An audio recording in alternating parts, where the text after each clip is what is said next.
Good evening. I am Scott Sackett. Tonight I am going to give you my opinion on this book, The Making of Original Dungeons and Dragons 1970 to 1977. Right now this book is half off on Amazon.com, but should you buy it, stay tuned. This book is The Making of Original Dungeons and Dragons 1970 and 1977. What in the world is this book? I've heard about this book a while back. It is a book that presents documents from the creation and the early publication of Dungeons and Dragons. This is the version that I had when I was a kid. My cousin gave me a copy of this. It is still somewhere at my parents' attic, lost to me, but I replaced it with copies. I didn't play the game, but I had the copies and I read them intently. Now I have the original books. So if I have the original books, the original Dungeons and Dragons, which was the white box or the brown box set, why would I be interested in this? Before I talk about that, let me talk about the elephant in the room. So there's been some controversy online about this book, and it primarily has to do with the introduction. And the introduction talks about it basically apologizes for some of the contents in the book. And people are screaming, it's woke, Dungeons and Dragons woke, don't buy this, don't support Wizards of the Coast, blah, blah, blah. Not going to get into some of that. However, I will say this. I have the book. I read the introduction. I did not feel it was over the top. I am far from what you would consider woke. I'm not a person that thinks we need to apologize for everything we did in the past. However, I do understand where the editors are coming from. Some of the stuff in the original Dungeons and Dragons is certainly, if you want to say, culturally inappropriate. And I don't mean that from the standpoint of, oh, everything we do now or everything we did yesterday is now condemned. But I mean it from the standpoint of things that people that did not have a lot of experience with other cultures might say as a joke or throw in as an adventure kind of thing. For example, different religions became characters or I don't know about villains, but characters that you could come across. And so some of that we wouldn't do nowadays, but they did back then. And part of it is our culture now, where there are many more cultures, many more religions that live in the United States. And so we're exposed to a lot more now. So stuff that, that 50 years ago was, we knew was, or 50 years ago, it wasn't seen as a problem. Now we're like, you would never do that. I would equate it to littering. When I was a kid in the early 70s, it wasn't anything to throw paper out your window while you were going down the road. Now you would never do that. Most people, hopefully everybody, would never even dream of doing that. But it was the thing when I was a kid. It was a different time. The introduction talks about that, or part of the introduction does. I don't think it throws the original authors, which is Dave Arneson and Gary Gygax. I don't think it throws them under the bus. Some of the other people too that were involved, but I think it merely points out that they used maybe some language or some examples that some of the readers might find offensive. Dungeons and Dragons have reached a greater audience than ever before, and so there are a wide variety of people reading this who were never exposed to Dungeons and Dragons in the 70s. And I play 5e, or I played 5e, but I have problems with it, but it's not, it's the mechanics. But anyway, so I have the original books. Why would I buy this? The reason why I bought this, let me go through this. Okay, so it came shrink wrapped. It had this thing shrink wrapped to the back, which is kind of an ad like you'd see in a bookstore on the back of a book.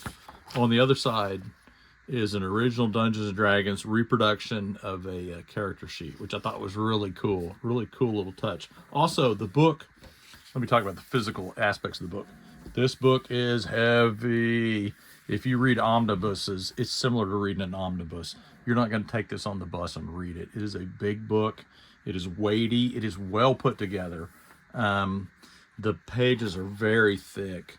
It has 4 ribbons. I'm not sure why you got 4, but maybe you need 4. Anyway, they did an excellent job, I feel, of putting it together in terms of like the design. It's not over the top, but they used a lot of the early elements for, you know, page decoration, that sort of thing. It's just really cool. There's the picture to the original, the Men and Magic, I think, is the first book. But it talks about it. So here's what the book has that I think is awesome. It has the story of Dungeons and Dragons, and it's not just the story, but it's a story told through documents. This is a fanzine that Gary Gygax submitted to, where he did an article about dragons, and you can read it. And it's I don't know if this is a reproduction or a Xerox or how they did that, but I mean, it's everything. And people have complained about the border with all the different variations of document sizes that are in here. I think they had to put a little bit of an edge around it. It doesn't bother me that much. There are early maps, and it talks about early on, before Dungeons and Dragons was the thing. There was a lot of fanzines, a lot of magazines that there were articles in, and it talks about this. And this one is basically just arms, and it's almost like copies from the encyclopedia. I swear I had the book this is from, about castles, but it's just got articles. It's got, and now so it's got a second edition of Chainmail. It talks about why the second edition was so important. It's got every page of it in here. So this is the bulk of this book is reproductions of the original books, but I would say this is an ad for Chainmail. The first 200 pages outside of Chainmail are stuff I'd never seen before. It's just articles that Gary Gygax wrote, and it's presented chronologically. It presents him in context. There's not a lot of Dave Arneson stuff in here. It's mostly Gary Gygax, and the reason for that is Gary Gygax was the guy that wrote. Dave Arneson had ideas, but he wasn't a writer. He did, and Gary Gygax apparently just wrote and wrote and wrote and wrote. And that's why most of the Dungeons and Dragons and most of this book is Gary Gygax's writings. Now, there's some stuff from Dave Arneson. If you're familiar with the idea of Braunstein, it was a game that they played, which basically was an evolution of the war game, where the war game, your figure represented units, like however many cavalry characters or cavalry men. Each figure represented one person, which was a novel idea of the wargamers. That wasn't how they did it. They dealt with the figures, the miniatures, kind of as an abstract representation of forces. And Dave Arneson did something called Braunstein, which completely turned it on its head.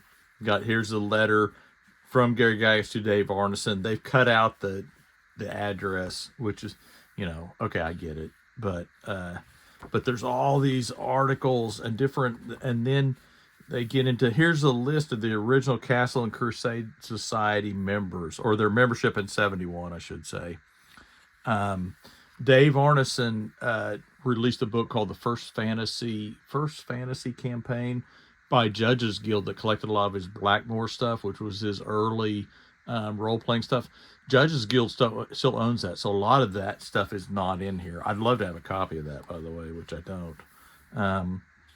But this, to me, this is just a great, because I'm very interested in the roots of Dungeons and Dragons and how these guys that played war games all of a sudden came up with this whole new game.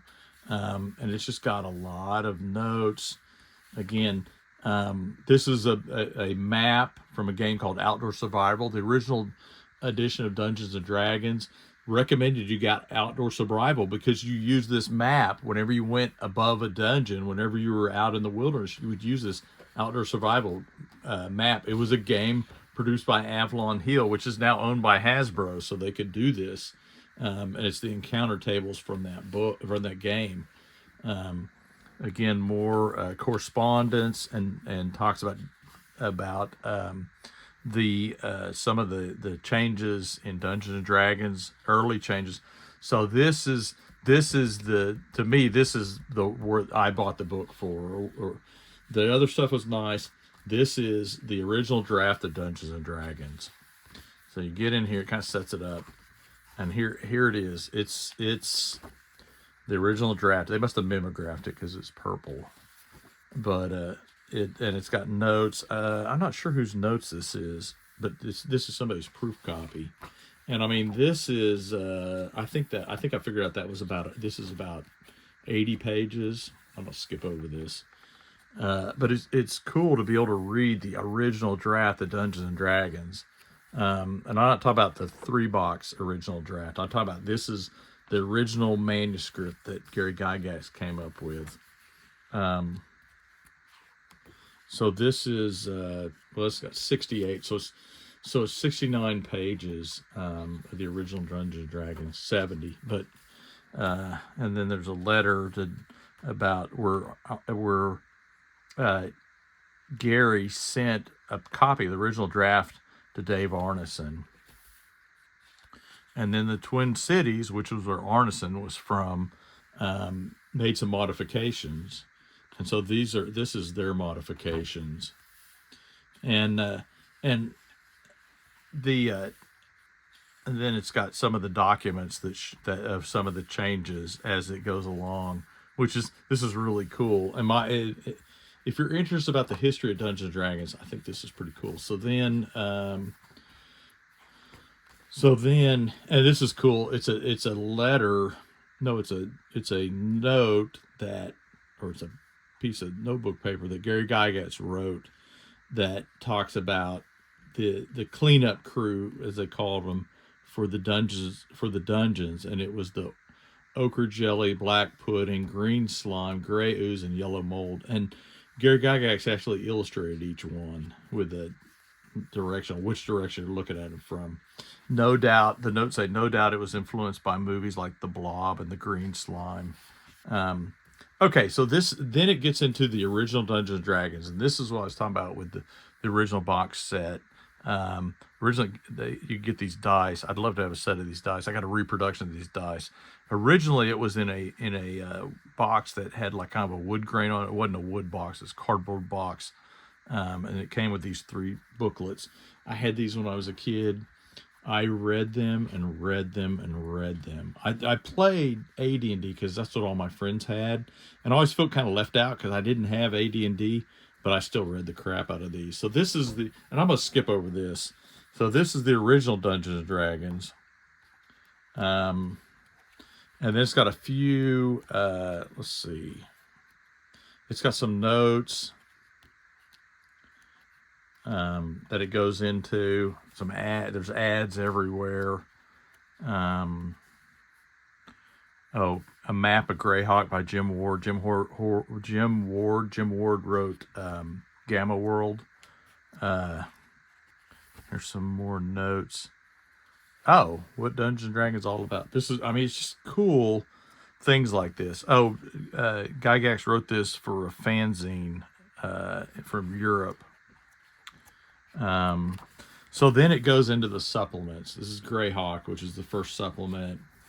I think it's got, I'm not even sure if it's got all the supplements. Yeah, there's Blackmore. I had Blackmore when I was a kid. I don't know how. I remember I bought, at the hobby shop, I bought one of the supplements for it. What's funny is I wasn't playing it, but I just love to read this stuff. I think this is more of Blackmore.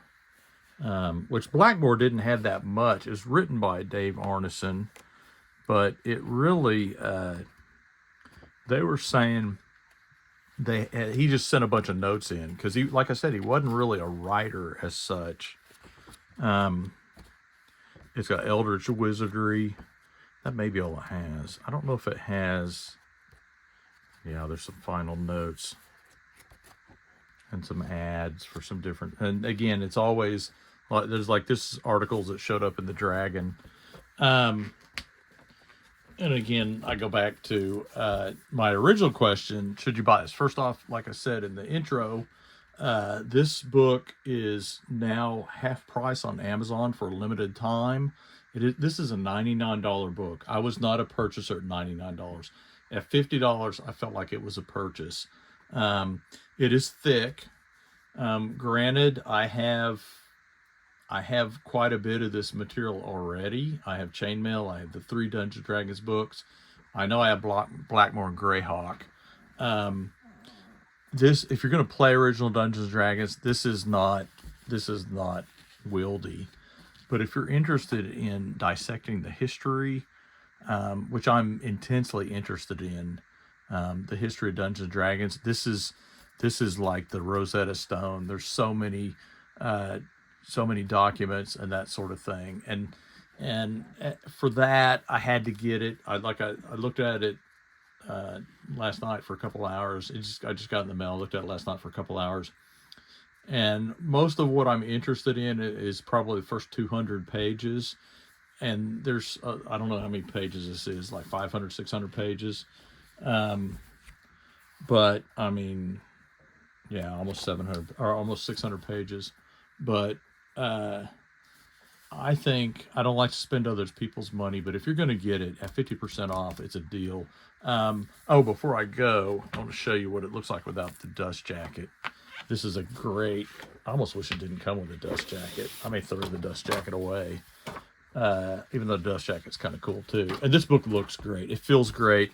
This is kind of a weave cover. It feels like an old school book. It's got the gold embossed spine. It's got the castle. I mean, this feels great. Um, I recommend this. I've heard a lot of people say that Amazon ships it to you just in a box. Mine came in a box by itself that was too big for it, and so I feel fortunate that I got one that was relatively undamaged. I've heard a lot of people complain about damaged ones, but the quality of this book is great. The content is great. I would give this book 2 thumbs up. If you're interested in old Dungeons and Dragons and kind of the prehistory of Dungeons and Dragons, to me this is a no-brainer. Anyway, thank you for joining me.